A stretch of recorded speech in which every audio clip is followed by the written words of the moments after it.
And it is my sincere pleasure to be helping coordinate a long-running partnership between the ScanDesign Foundation, which is a local foundation to Seattle, which is dedicated to advancing relations between the United States and Denmark, and a great partnership with Station Next, which is the premier youth film program in Denmark. That they run a film festival that's similar to NIFTY every year, and we send filmmakers to them, and they send filmmakers to us. And I know some of them are here in the auditorium with us today. But yeah, this is a big anniversary year for NIFTY, our 15th year anniversary. We've had this partnership going with ScanDesign and Station Next for a little over 10 years now. And Martin Strange-Hansen, who is here to be our masterclass instructor today, presented the very first masterclass back in 2011. And so we're so happy to have him back. And with that, Martin, please take it away. Thanks, Tim. And good morning to you all. Well, I'm here because I'm here just to say a little something about personal experiences in your filmmaking. But before and that's why I have this picture of me from when I was 6 years old. I was always, we had goats, and when they had the, what do you call it, kids? Yeah, kids. I really enjoyed butting my head with them. Okay, so I will be, as I'm already doing now, oversharing with you. I have to warn you on that, because in some ways that is kind of the basis of my masterclass. And another thing I have to say to you is that, as I'm from Denmark, I'm not fluent in English, but in Denmark we have adopted quite a lot of English words, especially swear words, and we take them lightly. So we use them all the time. That means that the F word is not as hard sounding in Denmark as it is here, which means that I might get carried away and use it several times. Just so you know, and that is not a problem for you. Okay. Anonymous. Good. Right. So what I'll be talking about now is about using professional experiences in my filmmaking. It's called a masterclass, and I hate that word because it assumes that I am a master, but I would rather think of it, and that's why during this talk, I would invite you to ask me questions along the way if you want to, because you're my colleagues. I'm not above you in any way. But let me just introduce myself very quickly. Well, I am a director and screenwriter from the Danish Film School. I graduated in 2001. And then, as Dan already said, I do a lot of talent work, which means I teach at Station Next and other places for young American filmmakers. I'm also a commissioning editor, which means that you can apply for some workshop in Denmark, apply for funding or equipment if you are a young talent. And I might read your script, and I might read your notes, and I might say yes. So many that want to come in, and so you have to say no. I hope every time I say no, that I give the people or the applicants actually something of benefit, even though it's a no. Yes, and then I'm also a member of the American Motion Picture Arts and Science, also known as the Academy, and which is the ones that give out the Oscars. I'll come into why on that. Okay, I've also been doing some work for political work for the Danish Film Directors Association. I've been head of program at Odense International Film Festival, and also a part of the selection committee there. So I've had my share of experience with short films because it's a format I really, really, really, really love, I really enjoy. And then in that format specifically, I've had my heydays because in 2001, I graduated from film school with a film called Messiah, which won a Film Academy Award in 2002. And then I went home and I made another short film called This Charming Man, which won a Academy Award in 2003 in the live action category. And then I want to take you a couple of months back, because a couple of months back, I look like this.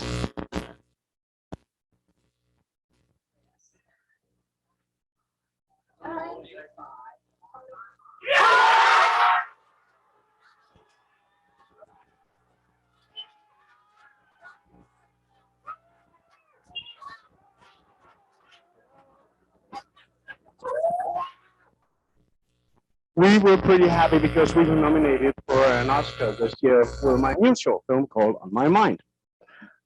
So, yeah, I've had my ups, but I also have my downs.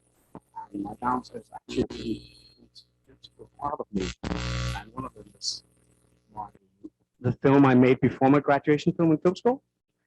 Because one of the things that I found out, the reason why I started with making films was like, I loved the illusion, I loved the technical aspects, I loved that how clever I was and how good people thought that my ideas were.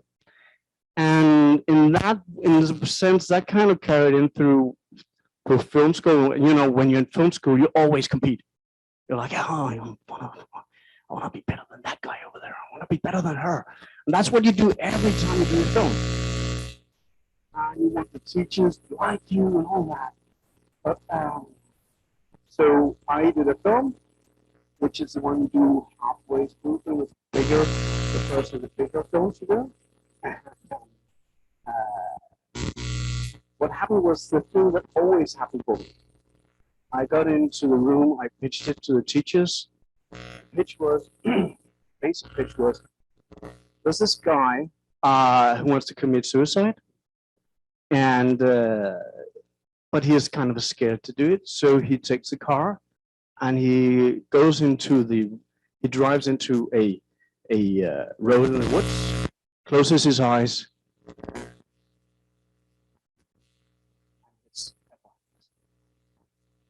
And the rest of the night they are laying there with the driver with the car over him and the biker crushed.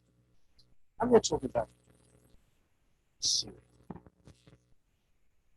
And the teachers thought that was really, really good. It was a very good setup, it's a very good concept.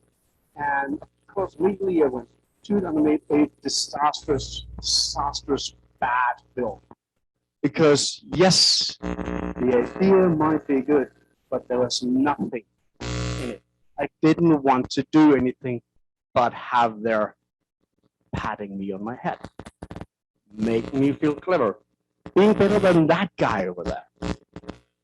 What if I noticed that hunting that success it's exhilarating, but it's never fulfilling, right? So when I made my graduation film, I had to change, and something also changed for me, which I will comment on a right in a little minute. Okay. So I just show you a quick scene from my new short film, and then I'll talk a little about what lies behind that film, and then I'll go into my theme in a way. Okay, so this is a scene from the new film. On my mind, a man walks into a bar.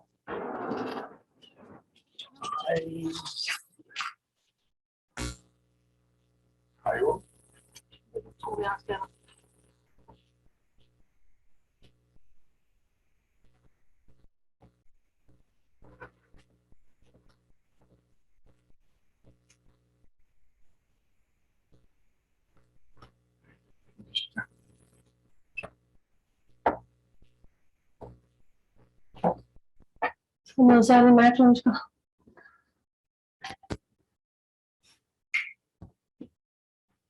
Yes.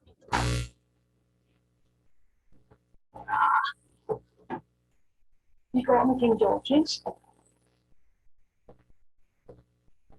Vil du have klodser? Klodser i. Nej, tak.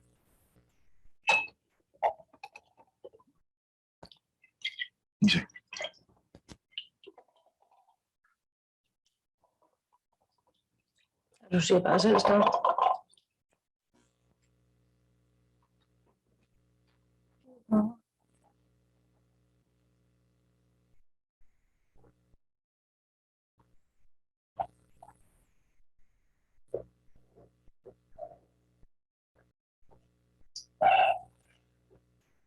Så burde du den her. Jeg må godt nyde det der.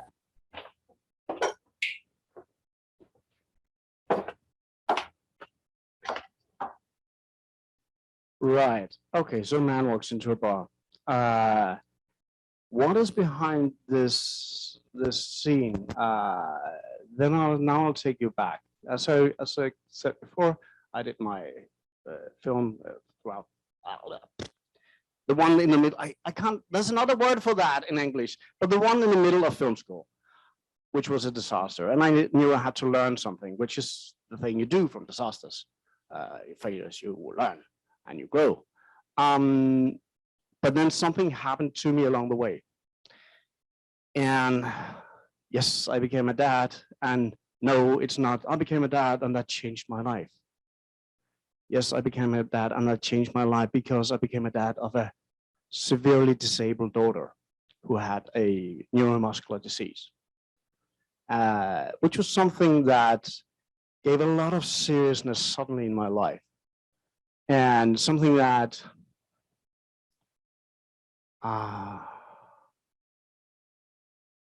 when she was 9 months old, we found out that she was not only disabled, but we would have her for a short time. So let's say that something had changed in my life, some perspectives had changed. And one of the things that, so we went in, and one of the things that happened there when she was 9 months old, when we found out, was we were in and out of hospitals. And at one point we go in, and at that point I didn't sleep for a month because of her condition. We had to shift her every hour. So left side, right side, put her on the left side, put her on the right side when she sleeps and all that during the entire 24 hours.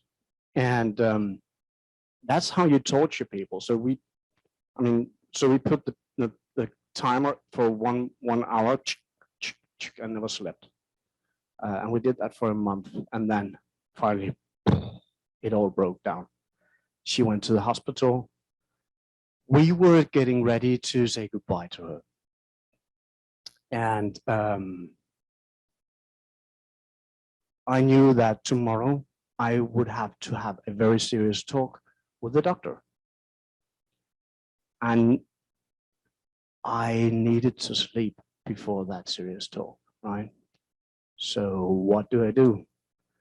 How do I sleep? There's so much thought, there's so much stress, there's so much going on. I go out of the hospital, I turn down the street, and there's a dive bar. I go in, exactly like he does in this film. Goes in, and there's nobody, there's two people there.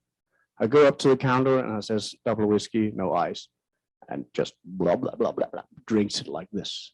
But while I'm there,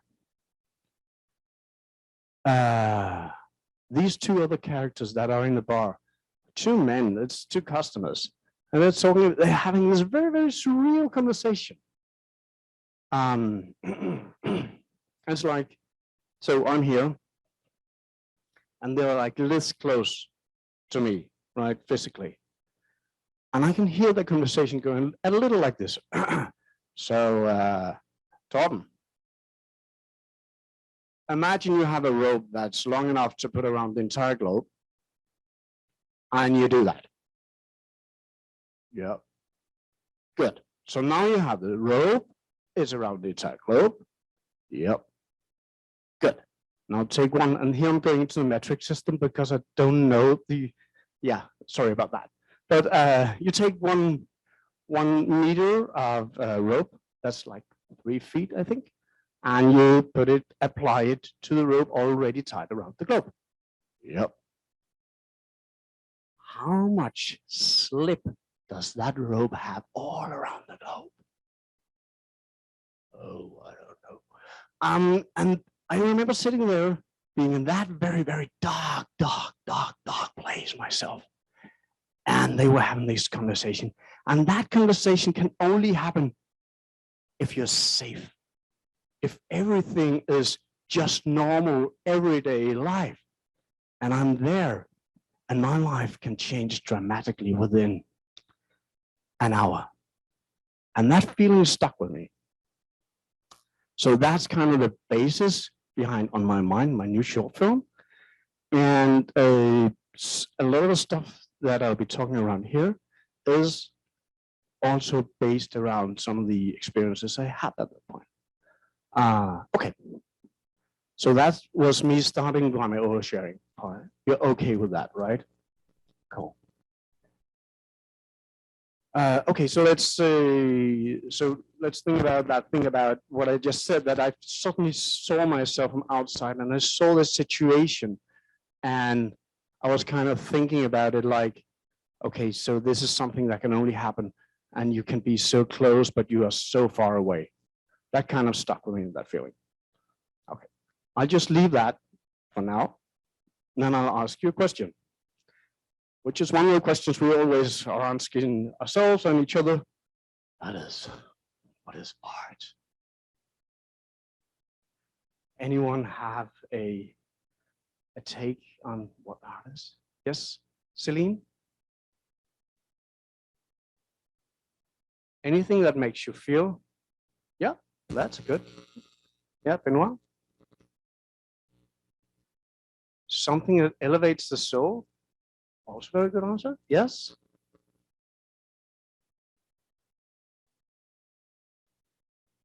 Inside jokes between friends that you try to share with other people? Yes? Anything else? Joshua? A way of expressing yourself? Yeah? Or? Right. I was attending this seminar, and there was this teacher, and he's called Alexander Skanse. He's a teacher at Stockholmsk art school, school of arts, and he asked us the same questions, and we did like you. We tried to grapple what art is, and then he said something that I think is a very, very clever way of looking at art. Art is the unique perspective communicated. Right, so it's like, I know I like wide shots, right? And I have a unique way of looking at life and everything, but I had to communicate for it to come out to other people. And if I don't do that, so it's in a way you can say art is both the creativity, your personality, but also the craft involved, because you need that to communicate it. So I think that's a very, very good definition of it. And it reminds me of something I did learn in film school, but never really stuck with me before leaving film school. And that's something that often happens, right? Someone says something and then years later, oh, that was what they meant. And because it was the first week of film school, and there was this teacher who said, well, think of yourself as born with an inner piano string. You're all born with an inner piano string, and it looks like this. And it's like it goes down within you, within your soul, within everything. And as a beginning, we more or less sound the same. But then, remember that day when you were 10 and you heard your mother say to your father, I hate you. And that kind of broke that string just a bit. And so it had a little knot there. And then there was this time where you bullied a girl in school, and that broke it a little bit more. And you tied another knot, right? As life comes along, and you get all these bits and pieces, and every time get this, your piano string, the sound of it, the timbre, you know, the expression timbre, right? It changes a bit. That is your voice. That is your unique vision or your unique experience. That is what makes you having that voice in the world. And so when you do a film, it is attaching to some of these chords there. Or if you see something in the world, it is also bringing some of these chords into motion and making you vibrate. Right. So that inner piano string is what also makes us artists. Everything that we carry along, everything, all those scars we have. Right. And in that, I will be going back to my graduation film. And as I told you before, I became a dad. When I did my graduation film, things were just serious. I just had a disabled daughter. And I was very, very close to she would just skip school. I mean, who needs education anyway, right? It's like everyone can become a film director. So it's not important. But my wife and I, we discussed it, and we found out, well, it's just half a year more. I will do my thesis film. I was like, what should I do? And I went and I just wanted to experience what is a short film? What is that short story feeling? Because we were never really working with that in film school. We're always seeing feature films. We're almost never talking about short films. Probably the same applies to some of your schools. I don't know. But that's a very common thing at many schools, that you don't talk about short films. You don't talk about the short format. So I went out and bought a lot of short story collections and started reading them. And one of them by a Danish author called Finn Søborg, who was an old comedian guy in the 70s, 60s, and something like that. In my sense, very old-fashioned. But he had this story that immediately just clicked with me about this guy that wants to, he's married and he has kids, and then he wants to go out and he have some time on his own. And everybody thinks he has a mistress, even though he hasn't. Okay, but something in that story really stuck with me. And I made it. I'll just show you a scene from the film, and then what I found out later about why that film was, and why that story really, really connected with me. Okay, so this is the scene that, in a way, is the epiphany of that.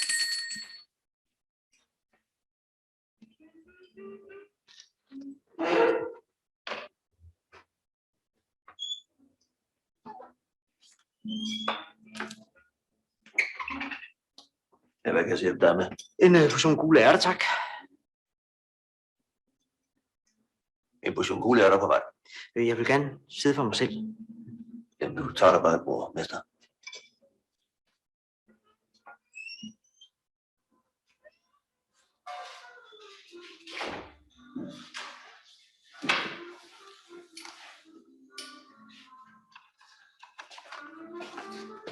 En gang gule ærter.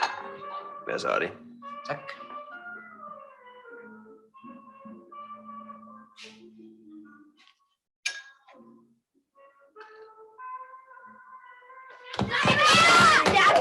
Den er gået på arbejde, der så. Har det nogen bedre ud? Det er dejligt.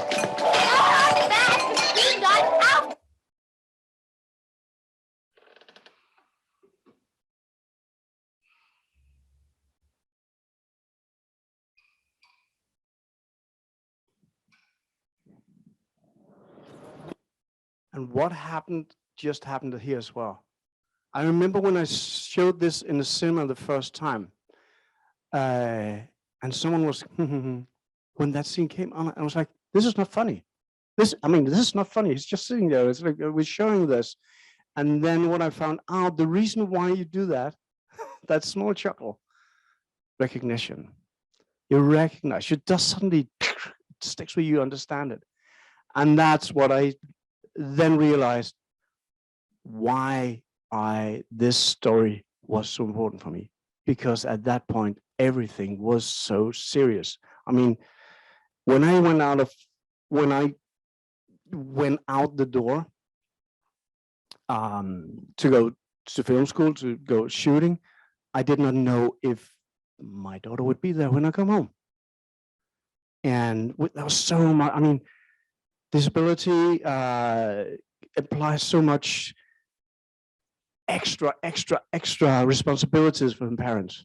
So all that just gave me that feeling of, oh, I remember when I was young, or when I didn't have kids, and I had 10 minutes that could be my own, just my own, and I didn't have to answer to anybody. And that feeling was that stuck with me, but I didn't realize it at the time, and that's why it was so important for me to get out there. But I saw it later, and so that's what was in the film. So if I should draw something out of this, there will be, well, the first thing I do when I start working on a film or a story, there's an idea, a theme I want to work with, then I try to kind of, you know, circle around, analyze and recognize, why does this really appeal to me? So that's going beyond just the idea, just the story, and finding out what's important for me. What do I have at stake in this story? Okay, I'm moving on. So I learned that, and so in my next film was called This Charming Man, which is a comedy about racism. And the idea stems from in 2002, yes, we had this election in Denmark. And there was the first time that one of the extreme right party came to power, or gained very a lot of traction. And so the entire election debate was about immigration. Immigration. And there was something about, but it's, and there's, at the same time, there were stories about immigrants changing their names in order to get jobs. I was like, but I mean, there's something really wrong about this, because it's the same people, but we are, I mean, what I just wanted to say is racism is bad, right? I want to tell a story about that. And I think this debate we have in Denmark is toxic, and I hate it, and I want to say something about it. So that was the premise, the idea for this film, where this guy, he's tossed around in the bureaucracy system, and he ends up going into this, he's unemployed, he's very Danish, as you can see, and he ends up in a immigration course for immigrants as a Pakistani, because of a mix-up in the paperwork, which is something that also happened for me, actually. Okay, so that was a good idea, again, a good premise. And we started writing the story, and I felt, but something is lacking, because it's very easy. It's pretty fucking easy. Sorry, I did it. I said fucking. I did it again. But it's pretty easy to stand outside and just point finger at a theme or something and say, well, this is bad. I mean, it's just goody two shoes, right? Doing like that. So I didn't invest myself in that. And while we were writing, at that point, I mean, while we were writing, actually the actress who is in the film was rehearsing a theater play next door. And she would come by and she'd say, I just borrowed the bathroom and go out. I borrowed the bathroom and I'll just come back, I'll borrow the bathroom. And she came in and out a couple of times. And me and my screenwriter talked about, you can hear the small accent from Aarhus, which is another part of Denmark. And that made me think about all those stories that we talked about. We made fun of people from that neighborhood or from that city when I was a kid. You probably have the same. Who do you make fun of when you're from Seattle?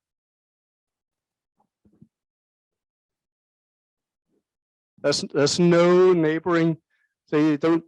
I think I've seen in South Park that they kind of make fun of Canadians, right? There's something about that. In Canada, you do the same about Americans, but we have this thing that we kind of make fun about, and it's all good. But it also, in a way, stuck in here as part of a narrative about people from that place. They are not as clever. And that made me think about, and here comes the oversharing part number 2, which is something, and this is a thing that I'm really embarrassed about. So I'll take you back to somewhere in the 1980s. You have a playing on the radio. And at that time, I was pretty nerdy, and no girls or whatever thought that I was something about me in any way. And I didn't think that there was something about any girls because they didn't look about me. But my mom kind of saw that I was maybe not so attractive. I don't know, but but she said, you know, Jette's son, he got his hair curled. You know, he got curls in his hair, which is very in, by the way, at the moment. And okay, yeah, okay, I'll try that. So imagine me with big curly hair, which I went to the hairdresser and get that curly hair and all that. And suddenly when I came back after summer holiday, girls liked me. And I hadn't tried that before. And I remember also, like, so I was now in 9th grade. And at one point, my best friend comes in. We are in gym class. And when he comes in and he shouts through gym class, "Hey, Martin, what would you say if you found out that there's this really, really fat and ugly girl that's wild about you?" Everyone in the gym class went, zzz, looked at me, and I said, "I would say no.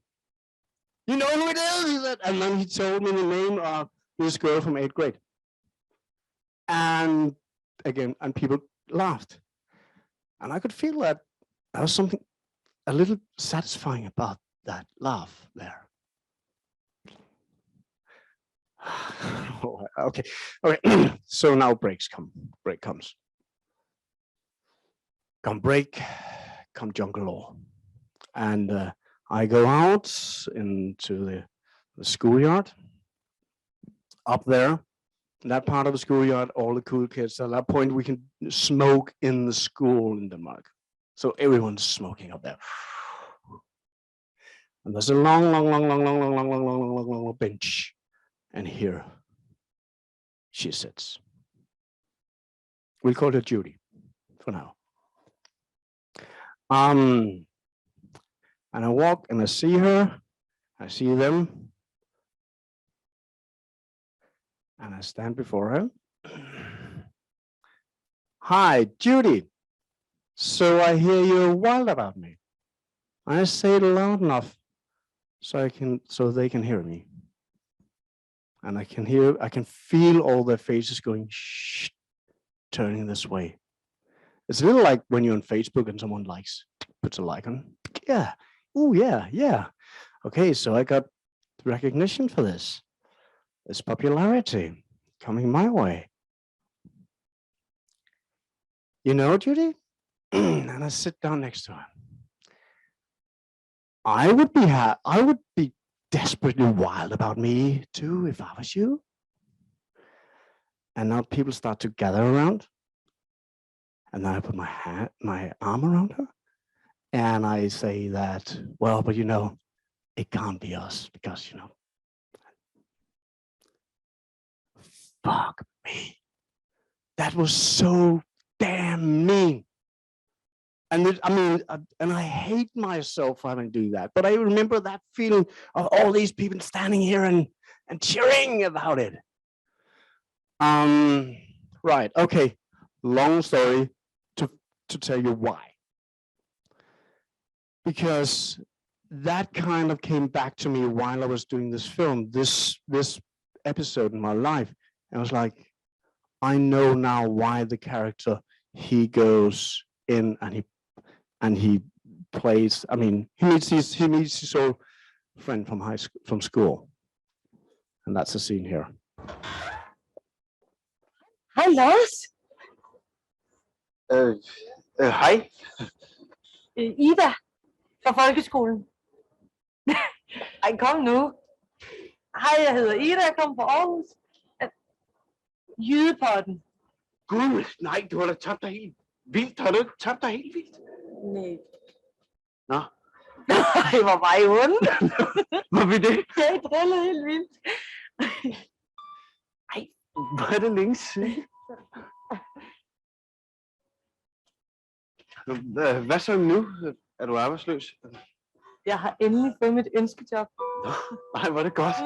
Tillykke. Tak.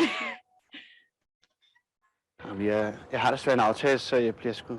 Ja.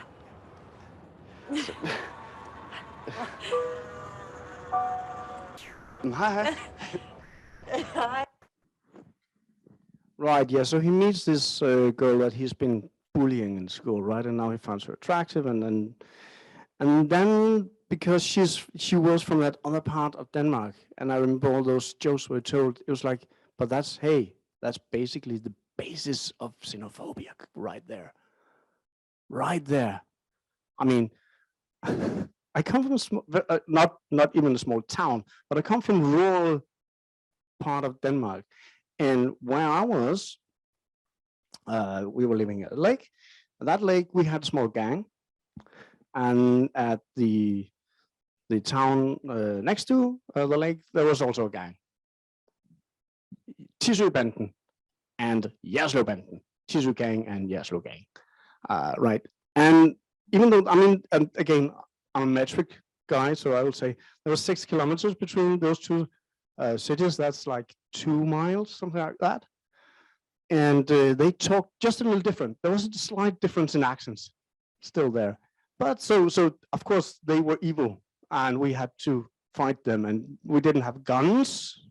So we made bows and arrows and shot at each other. And I remember someone getting his chin flanched, crushed by it's not good times. So that again, that was also basic xenophobia. So in that sense, what I found out and when I did this film was like, okay, I have to explore my flaws, because when I go into a film, instead of just going, this is an important theme, I want to do something about this important thing. Then I'll be seeing it from outside, and I'll be very judgmental.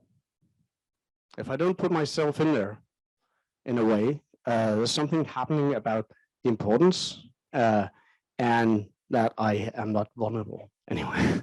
So I have to find out what's my part of, should we say, racism or xenophobia or whatnot. So exploring my flaws or my pain, as I told you before about my daughter, there's a lot of pain there, of course. So that's number 2 I do, because that makes it important about this, why I have to make this film about racism, beyond the point that it's because I'm angry with the political system or the climate we have right now. Because if I do that, I'm just be going like, I mean, I'll be pointing at them saying, you're wrong, you're wrong, you're wrong, wrong. Everything you do is wrong. But I have to see what on my part of it as well. And I often see films by young filmmakers and who are having a hard time. And they, in their films, and I don't say this is wrong in any way. Understand me when I say it. But that often it's like they point what's wrong with the world and forget their own part in it. And then they become kind of preachy in a feeling. That's something I've experienced sometimes. I might be wrong, but it's my experience. Okay, moving forward. Oh shit.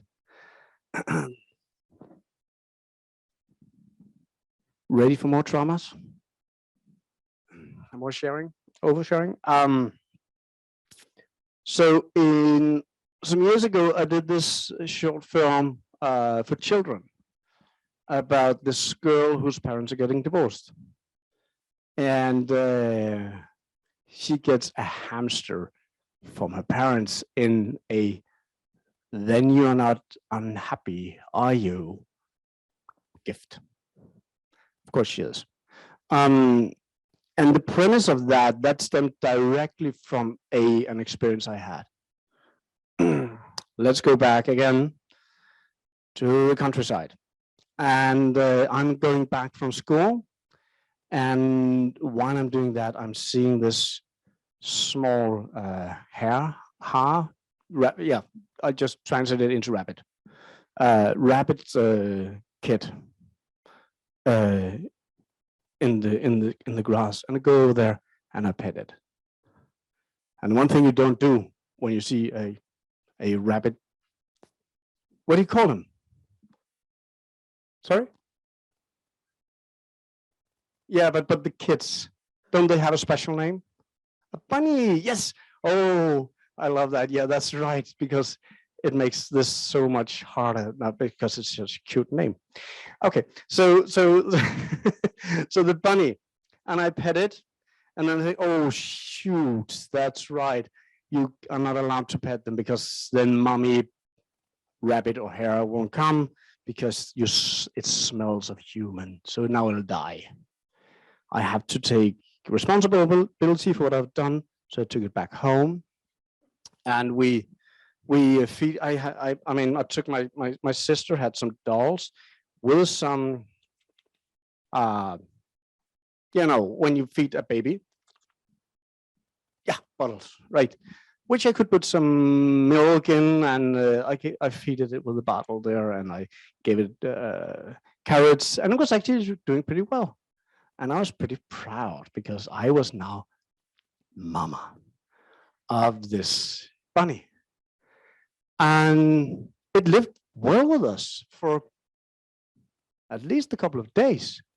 Because one day I remember coming back home from school. I'm at home alone at this moment. And I look down upon it and I think, Monday, Tuesday. What? I haven't seen it jump. I mean, and aren't hares, rabbits, aren't they supposed to be very, very good at jumping? Why isn't it jumping?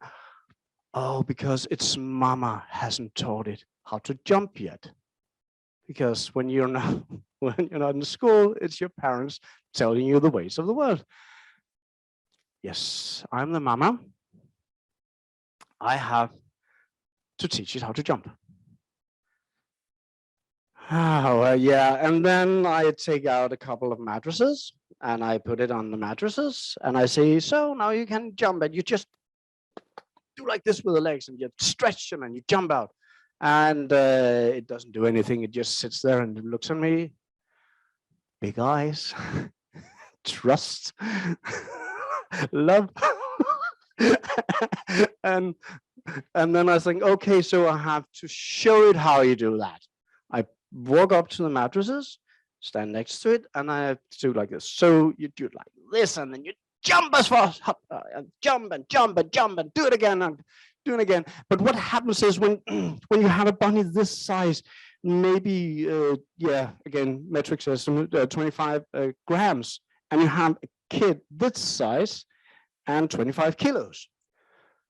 Physics takes place. So when I step down on the mattresses, the earth just disappears underneath the rabbit because it's gone and it's floating in thin air and it starts falling down, and then I jump up and then the mattresses come back up, and like a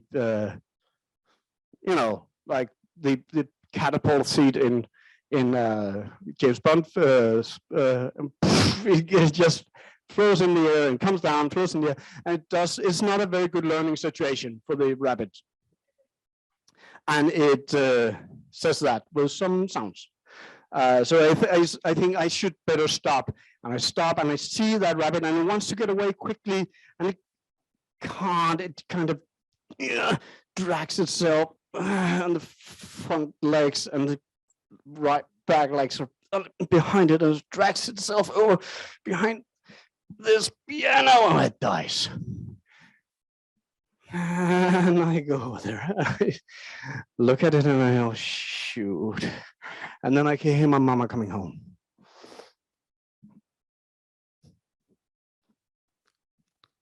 Mattresses away.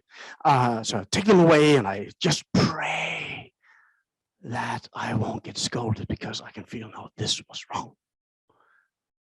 Please, please, please, please, please, please. I won't get scolded. And I hear her coming in, and she walks into my room. I pick up a magazine, and I flip it, and I look at it, and she asks me, so, how was school today?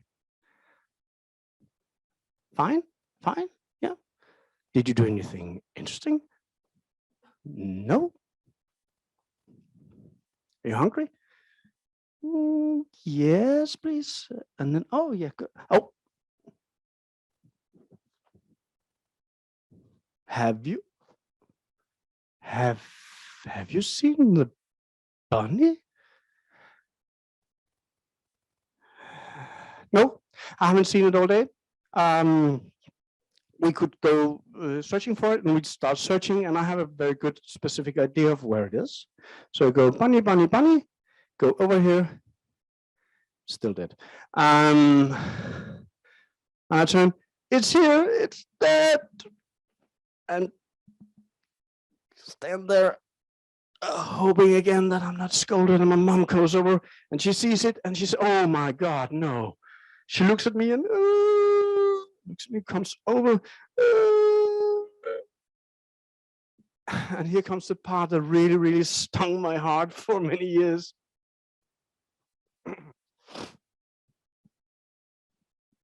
Goes down on her knees. Martin, yes. Martin, yes.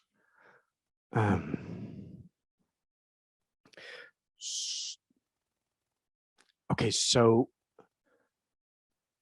it's because his mama wasn't here. You've been taking so good care of it. So you shouldn't feel guilty.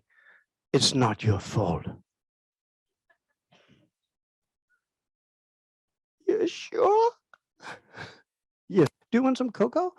And then I was like, okay, I got away with murder. And it felt really, really bad. And I was like, so I got what I wanted, right? I was praying for not to get scolded, but I found out that actually I would have preferred to be scolded because I felt bad. I knew what I had done was bad. And that feeling kind of stuck with me. So when I did this film about parents splitting up, I look back upon and I remember that episode there. I remember that I was doing this out of what I thought at that point was the right reasons. I was doing good, but did bad. I thought, what if you take that and implement that in that film and make it into a scene? So this is the scene. Oh yeah, you have to know something, which is, so she gets this from her parents. So she's not so she's not crying about that they're getting a divorce. And the day that the mover comes, she accidentally vacuums the hamster. And all the time she's just trying to do everything so the parents are not arguing, because then maybe dad might not move out. And that's why she grabs the vacuum to help and then sucks it up. Oh, fuck. And she goes out to the parents with the hamster in the hand, and they look at it and they go, oh, geez, oh, shite. And now the mover's here and we can't have, and they think it's pneumonia. They always get pneumonia, these things, and they die from that. It's like, okay, so we can't have two traumas at the same day for her, right? We didn't want her to be sad about this. So the mover can come another day, which the girls pretty quickly catches up. Okay, so every time, so as long as the hamster is sick, dad's not moving. At one point in the film, the hamster is well again, and that's where we're going in. Jensen, er du blevet rask? Ja, undskyld Jensen, men det er altså hurtigt overstået. Vi skulle gerne.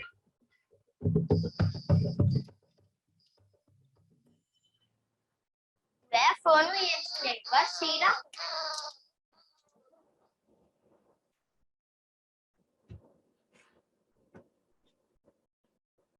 Ej, undskyld Jensen.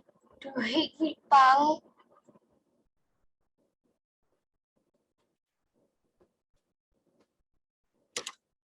Kom her, Jensen. Så skal Sofie nok trøste dig.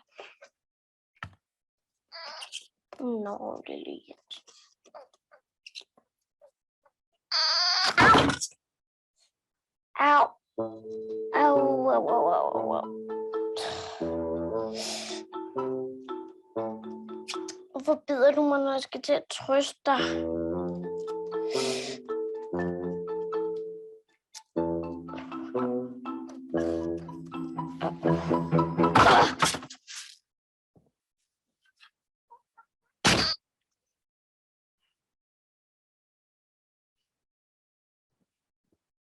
Jensen?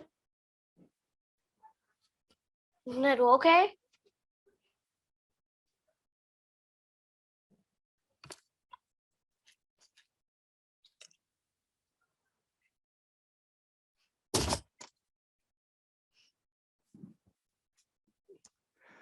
Spoiler, it's not okay. Right, so that was actually my own trauma, and that's what happens in the scene after is mom and dad are praising her for being a good girl, which is like, oh, worst thing in the world when you feel dark and evil and everything inside. Okay, so that was my own story from back then, but as you can see, I have tried to do something with it. I have interpreted it, and I have not just replicated it. I've used it and turned it a little around so I could use that sentiment, that feeling, and that bittersweetness that was also there about getting what you wanted, but that wasn't really what you wanted in that film. So that's, again, using personal material to drive your story. Okay, right. So now we're going a little further. Just this moment, are any questions or anything, and remarks, anything? Yeah, Adrian?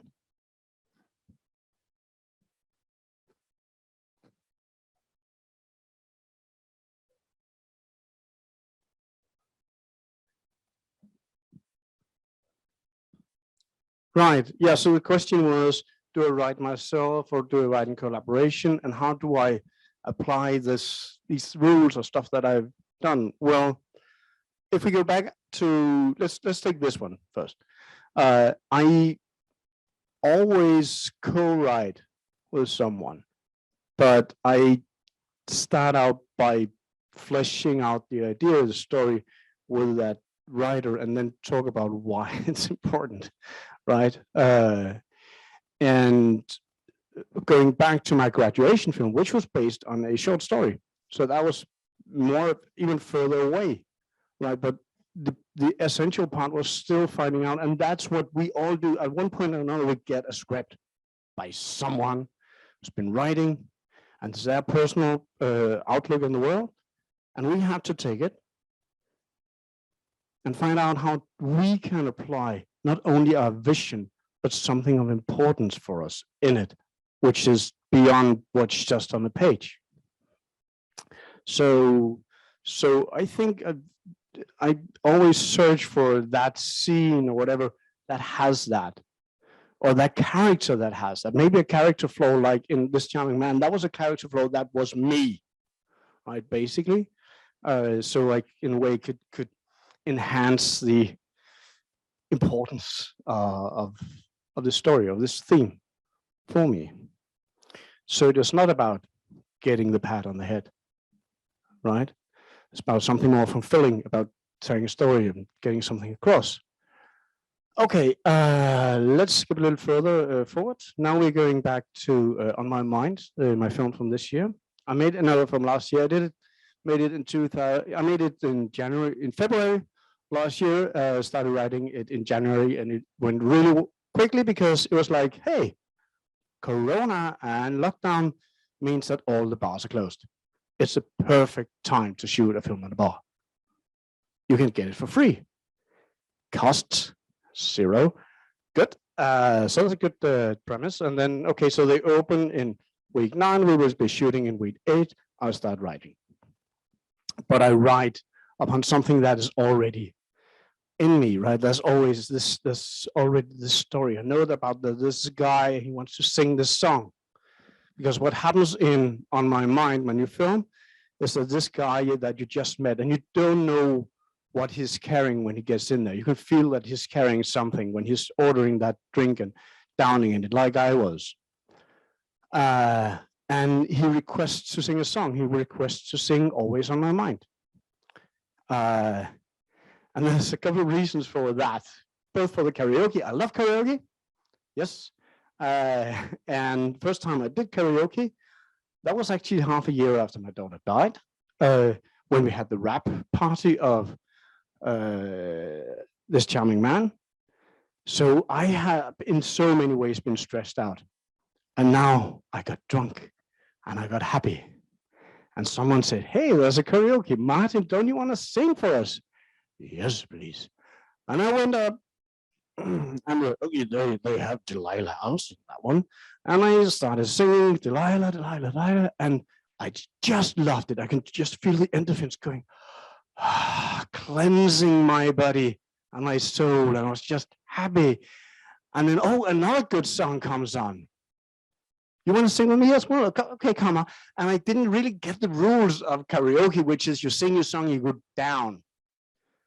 So I stayed at the microphone for 3 hours. the worst customer in the world. I stayed there for 3 hours, and every time a new song came on, I was like, oh, I know that one as well. That's a good song. You listen to me? And so I sang with everybody that came up. I had a good night. I heard that they have shut down the karaoke after that at the bar. But so again, so that's why in this film, he sings karaoke, because I was, okay, there's something about someone not applying to that basic rule of karaoke. How can we expand that? And using my own personal matter experience, like before I said about my daughter, when I do that and when I take that song, and then I'll show this scene. 347. Always on my mind. Værsgo. Vil du finde det? Ja. Tak.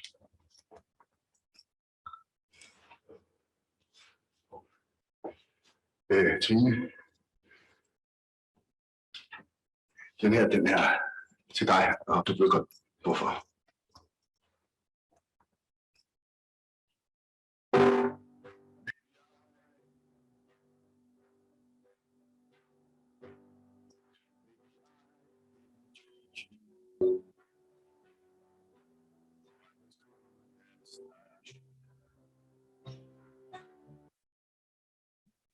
Right, and he sings this song, he sings it for her.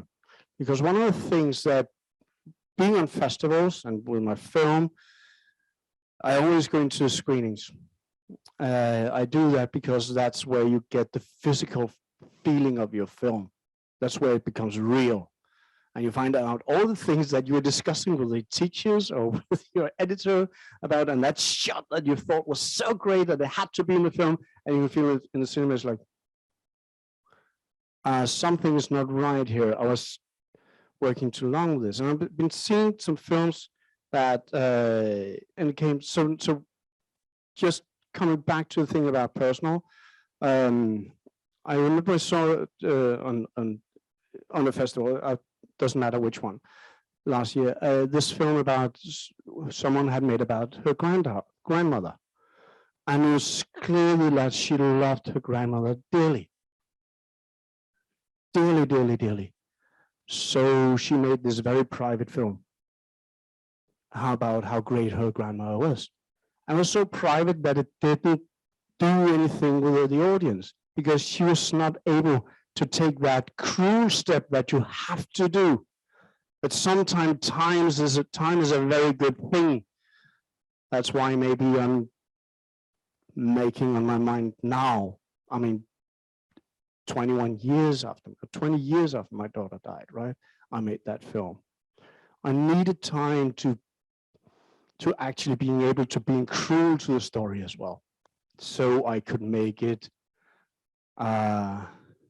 not private, but trying to expand that into universal. So again, from my recognition from going to festivals, like, okay, this film, I wanted to have an audience, and that audience is on festivals, right? And those festivals, there's a lot of very good Danish songs, but they won't apply anything to people sitting there from Guatemala. This song doesn't ring anything, so I need a immediate connection with that song, so we won't have to, so we shouldn't use a lot of time in investing in the song, but it invests in us, so I have time to expand the other parts. That's one of the things that you also sometimes have to think about, is like, okay, so it happened like this and it happened like this, but yes, I know, but take that all away so you can make it, I want to almost say, but now, to not too many questions or specifics that we have to understand first, because then you can make that story, that personal story, universal. And that's why, again, I have this song. I just skipped the end scene here because I have this was, yeah, I will skip that as well because I have an exercise in the end. I've heard about Rembrandt, and many of the old artists used what we call deep canvas. This is an exercise I did with I was taught some years ago. It's very, very good. Because again, sometimes if you can't find that, you're about to do a scene. It's like, oh, where's my personal stuff? Many of us will at some point we should be doing a stock scene. A stock scene is, the scenes that are always in the film, the interrogation, the call to mom, or I mean, those scenes that are in so many films. If you do a police film, there will be an interrogation, there will be a talking to a boss, all those scenes. But how can you apply something that is personal in those scenes? Well, if you look at Rembrandt and you look at all those old painters, they did loads of layers on their films. The first thing they did was they painted the canvas with the black, and then they painted with another, and they have all kinds of versions of that image hidden within the image, hidden within everything that you see. There's so many layers and versions of it already there. I think they found out there's a drawing of something completely different beneath this a couple of years ago. And that's what we call deep canvas, that there's more than what that we just see. So just do a small exercise, will you? You can take out your phone or whatever, because let's let's find a place where people can fall in love. And you have, should we say, let's say, so we have a prison cell, we have a bathroom, or we have a classroom. Which one should it be? Number 1, prison cell. Number 2, bathroom. Number 3, classroom. Who votes for number 1? Okay, who votes number 2? Who votes for number 3? Okay, so number 2, the bathroom, right? So we are going to write a scene with 2 characters in a bathroom. But the first thing, we have to find out what's in that bathroom. So now I'll give you a couple of minutes and you write down 10 things that you think are in that bathroom. And don't try to be clever or original, just write what's in that bathroom. And I'll give you 2 minutes, I think, because then I can, it's a little tight, but I can do that. And stop. Great. What's number 3 on your list? A bunch of soap that doesn't work. Bunch of soap that doesn't work. Who else have soap? Who else have soap that doesn't work?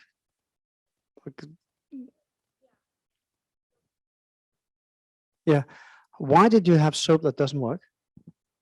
It creates some challenges for our 2 to fall in love. Okay, you're a bit clever. Yeah, no, but that's cool. It creates challenges. You're already thinking about it in a dramatic terms. It's not that it's wrong. Sorry. Good. Who had towels? Everybody, almost, right? Right. Okay. So those were 10 things. Now, make a new line, and I'll give you 2 minutes, and you write 10 more. I have 1.5 minutes actually. Okay. I'm not giving you the exact amount of time because I have a tight schedule right now. Okay, so now you're reading 20 words. Actually, what happens now in that exercise is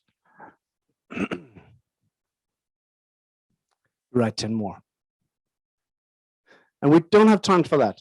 But I want you to try after this session and then to write 10 more. And what would happen? Because those 10 are really hard. And suddenly something happens within you, because then you start remembering the specific bathroom, specific stuff somewhere around.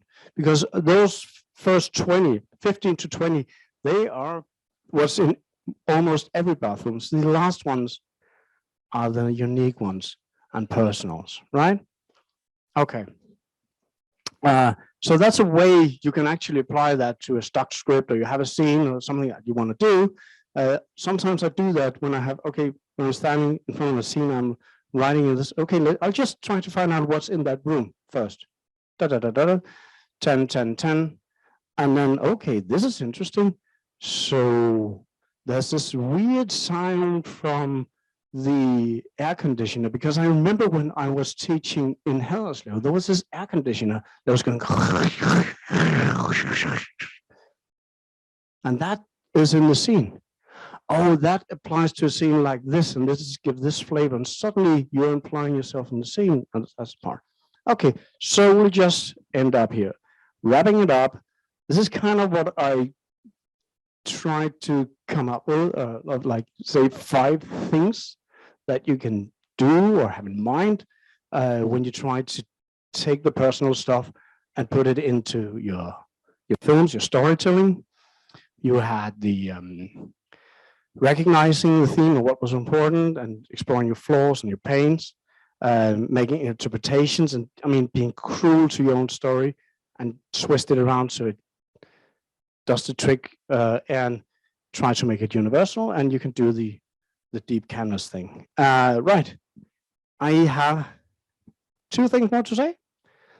One is, well, if you're curious and you want to see On My Mind, you can watch it here. The New Yorker screening room is the New Yorker screening both on their own webpage there with an interview with me about the story. You've heard most of the story already, and also here on YouTube. And someone's still doing that. Yes.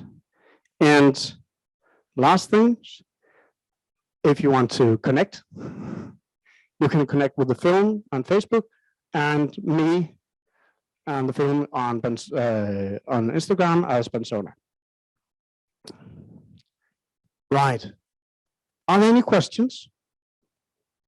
So the question is, when you do personal matter like this and painful matter, you got the feedback that it's self-pitying at some points.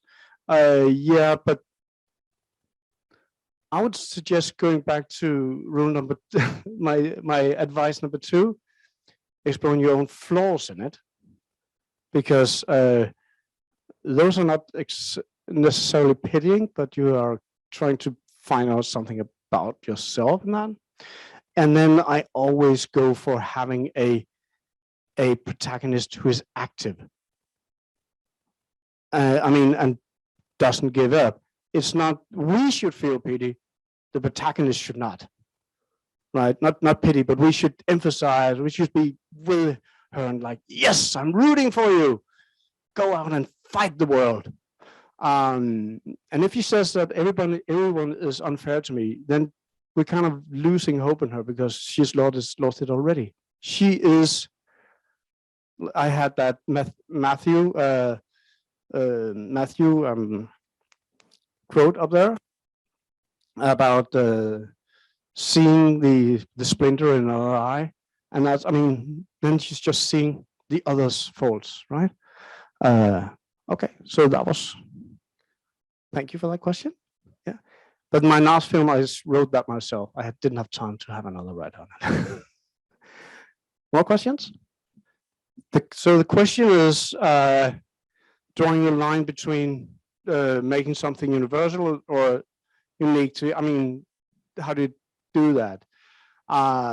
Well, one thing, let's start the place where you don't want to go, where it's kind of, we have this expression in Denmark or in Europe about European films that try to be from everywhere and nowhere in specific, right? They become like a Euro pudding. It's like, so where is this from? Where is this taking place? Because everything that has local flavor is gone. And local flavor is actually, I mean, so the story and what happens in the story is universal, right? But as you can see, maybe you couldn't see it, but this was a very, very extremely typical Danish dive bar. And those were extremely typical. I mean, probably you need them in other countries as well, these characters, but that kind of character, as he is, our protagonist, is a very Danish character. Also, the way they dress, the way they behave within the bar is, I mean, I love going to a location and finding out what is specific about this location. And when I came in there and they had this small stop sign, like, oh, I love that. Could you just turn that on when you go up there and turn it off? Because that makes it feel like she's, I mean, it is her bar in a way. So I would always go for having a local flavor, and you are the local flavor, right? Even though if you go abroad and you do something else, you are still a local flavor, but now it's just rooted within your experience as a human being, not necessarily your geographic experience in a way.